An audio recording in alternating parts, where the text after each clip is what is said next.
नाशिक जिल्ह्यात काही असे तालुके आहेत जे केवळ नावापुरते नाहीत, तर महाराष्ट्राच्या अर्थव्यवस्थेला खरंच पाठीचा कणा देत आहेत. आज आपण पाहणार आहोत नाशिकचे ते टॉप 5 श्रीमंत तालुके, जिथं पैसा, उद्योग आणि प्रगती या तिन्ही गोष्टींनी एकत्र धुमाकूळ घातलाय. चला तर मग सुरुवात करूया आणि बघूयात कोणते तालुके नाशिकचे खरे आर्थिक सम्राट आहेत. आपल्या यादीत क्रमांक 5 वर येतो सिन्नर तालुका. कारण इथे जी औद्योगिक क्रांती सुरू आहे ती नाशिकच्या इतिहासातील सर्वात मोठी, सर्वात जलद आणि सगळ्यात प्रभावी बदल घडवणारी आहे. आज नाशिक जिल्ह्यात भविष्याचा चेहरा जर कुठे तयार होतोय तर तो सिन्नरमध्येच. नाशिक शहरात अंबड आणि सातपूर ही पारंपरिक औद्योगिक क्षेत्र आता अक्षरशः हाऊसफुल झाली आहेत. तिथे नवीन उद्योगांना जागाच नाही, त्यामुळे उद्योगपती आणि गुंतवणूकदार आता मोठ्या प्रमाणावर सिन्नरकडे वळत आहेत. कारण सिन्नरकडे जागा आहे, सुविधा आहे आणि सर्वात महत्त्वाचं म्हणजे विकासासाठी तयार वातावरण आहे. माळेगाव मुसळगाव औद्योगिक क्षेत्र हे सिन्नरचं हृदय म्हणावं लागेल. या भागात जवळपास 2200 एकर क्षेत्रांवर भूसंपादन पूर्ण झालं असून येथे आता जलद गतीने औद्योगिक वसाहतीचं काम सुरू आहे. एकदा का हे पूर्ण झालं की सिन्नर MIDC ही नाशिक जिल्ह्यातील सर्वात मोठी औद्योगिक वसाहत ठरणार आहे. एवढ्या मोठ्या जागेत किती कंपन्या येतील, किती रोजगार निर्माण होईल आणि किती उद्योग उभे राहतील याची कल्पना करा. आधीच इथे FDC सारख्या नामांकित फार्मास्युटिकल कंपन्या तसेच हेवी इंजिनिअरिंग युनिट्स कार्यरत आहेत. म्हणजेच सिन्नर फक्त पैसाच कमवत नाही, तर खरा माल म्हणजेच उत्पादन इथे तयार होतंय. हे सगळं पाहिलं की लक्षात येतं सिन्नर हा केवळ एक तालुका नाही, तर तो नाशिकच्या औद्योगिक भविष्यासाठीचा मजबूत पाया आहे. सिन्नरची आणखी एक खासियत म्हणजे इथलं स्थान आणि जोडणी. मुंबई नाशिक महामार्गाच्या जवळ असल्यामुळे वाहतूक आणि लॉजिस्टिकची उत्तम सोय आहे. त्यामुळे देशभरातील आणि परदेशातील गुंतवणूकदारांनाही सिन्नरकडे आकर्षण वाटते.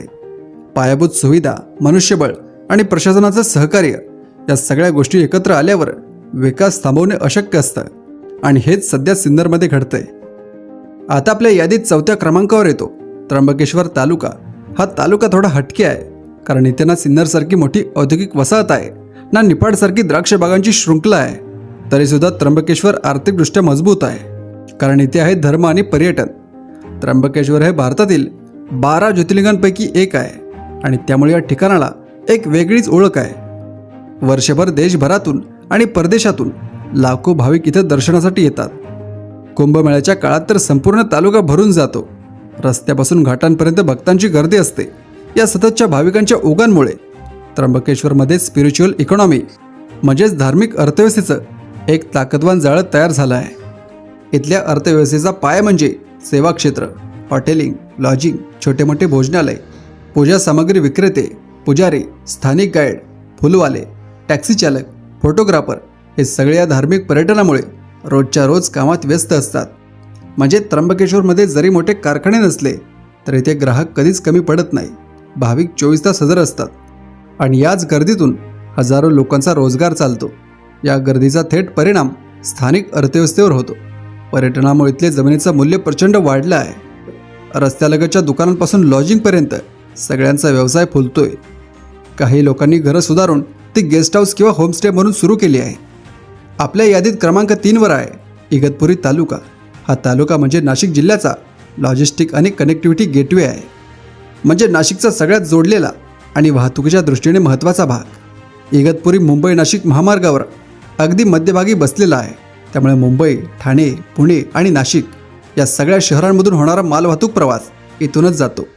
ट्रान्सपोर्ट म्हणजे पैसा आणि ज्या ठिकाणी मालवाहतूक जास्त तिथे आर्थिक हालचालही जास्त. त्यामुळे इगतपुरी हा तालुका म्हणजे नाशिक जिल्ह्याचा वाहतूक आधारित अर्थव्यवस्थेचा केंद्रबिंदू आहे. पण इगतपुरीची ताकद फक्त रस्त्यांमध्ये नाही, तर भविष्याच्या विकासाच्या नकाशातही आहे. पहिली मोठी ताकद म्हणजे DMIC, Delhi Mumbai industrial corridor.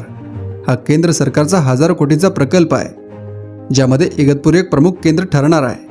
DMIC अंतर्गत महामार्ग, रेल्वे आणि लॉजिस्टिक्ससाठी आधुनिक सुविधा उभारल्या जात आहेत. म्हणजेच भविष्यात इगतपुरीत मोठमोठे लॉजिस्टिक पार्क, वेअरहाऊस येणार हे निश्चित आहे. हे झालं की रोजगार, व्यवसाय आणि गुंतवणूक सगळेच वाढणार आहे. दुसरं म्हणजे HAL, हिंदुस्तान एरोनॉटिक्स लिमिटेडचा या भागाशी असलेला संबंध. इगतपुरीजवळ HALचे काही विभाग कार्यरत आहेत, जे संरक्षण क्षेत्राशी थेट जोडले आहेत. त्यामुळे या भागात कुशल कामगार, तांत्रिक प्रशिक्षण आणि औद्योगिक स्थैर्य टिकून राहतं. संरक्षण क्षेत्राचा आधार मिळणं म्हणजे अर्थव्यवस्थेला स्थैर्य आणि तरुणांना चांगल्या करिअरच्या संधी. इगतपुरीचा आणखी एक फायदा म्हणजे त्यांचं भौगोलिक स्थान. समुद्र सपाटीपासून उंच असल्यामुळे इथलं हवामान थंड आणि राहणीमान सुखद आहे. त्यामुळे हे केवळ उद्योगासाठीच नाही तर टुरिझमसाठी आकर्षक ठिकाण आहे. हजारो पर्यटक दरवर्षी हिरवळ आणि डोंगरांसाठी इगतपुरीकडे येतात. आपल्या यादीत क्रमांक 2वर येतो निफाड तालुका. निफाड म्हणजे नाशिक जिल्ह्यांचा ग्लोबल एक्सपोर्ट किंग. कारण इथल्या मातीमधून फक्त पीक उगवत नाही तर संधी, रोजगार आणि आंतरराष्ट्रीय ओळख तयार होते. निफाड श्रीमंत असण्यामागचं कारण म्हणजे इथली द्राक्ष निर्यात क्रांती.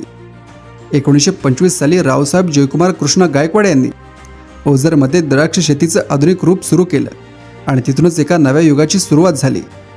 आज निफाडमधील शेतकरी केवळ बाजारपेठेत द्राक्ष विकत नाहीत तर थेट युरोप, मिडल ईस्ट आणि आशियामधील ग्राहकांना पुरवठा करतात. म्हणजेच ही फक्त शेती नाही, ही आहे हाय व्हॅल्यू ॲग्रो इकॉनॉमी, जिथे प्रत्येक शेतकरी ग्लोबल मार्केटशी थेट जोडला आहे. निफाडमधल्या द्राक्ष निर्यातीमुळे गावोगावी cold storage, packing units, transport व्यवसाय फुलले आहेत. शेतीसोबतच इथे वाईन उद्योगही झपाट्याने वाढला आहे. नाशिकला वाईन कॅपिटल ऑफ इंडिया म्हणून ओळख मिळवून देण्यात निफाडचा मोठा वाटा आहे. आता आपल्या यादीत 1 नंबरला आहे नाशिक तालुका. नाशिक म्हणजे नाशिक जिल्ह्याचा अखंड सम्राट आणि खरं सांगायचं तर या स्थानाला सध्या तरी कोणीही आव्हान देऊ शकत नाही. कारण नाशिक तालुका एकाच वेळी 3 पातळ्यांवर अव्वल आहे: उद्योग, सेवा आणि संपत्ती. सुरुवात करूया सेवा क्षेत्रांपासून. नाशिक हे जिल्ह्याचं मुख्यालय आहे आणि महाराष्ट्रातील 4थं सर्वात मोठं शहर आहे. इथं सर्वाधिक शहरीकरण झालेलं आहे. म्हणजे शिक्षण, आरोग्य, बँकिंग, IT आणि प्रोफेशनल सर्व्हिसेससारख्या सुविधा सर्वाधिक प्रमाणात उपलब्ध आहेत. नाशिकमध्ये व्यावसायिक, वैज्ञानिक आणि तांत्रिक सेवांचा वाटा तब्बल 9.58% आहे. हा आकडा दाखवतो की इथे व्हाईट कॉलर म्हणजेच उच्च शिक्षित, उच्च वेतन मिळवणाऱ्या नोकऱ्या मोठ्या प्रमाणात आहेत.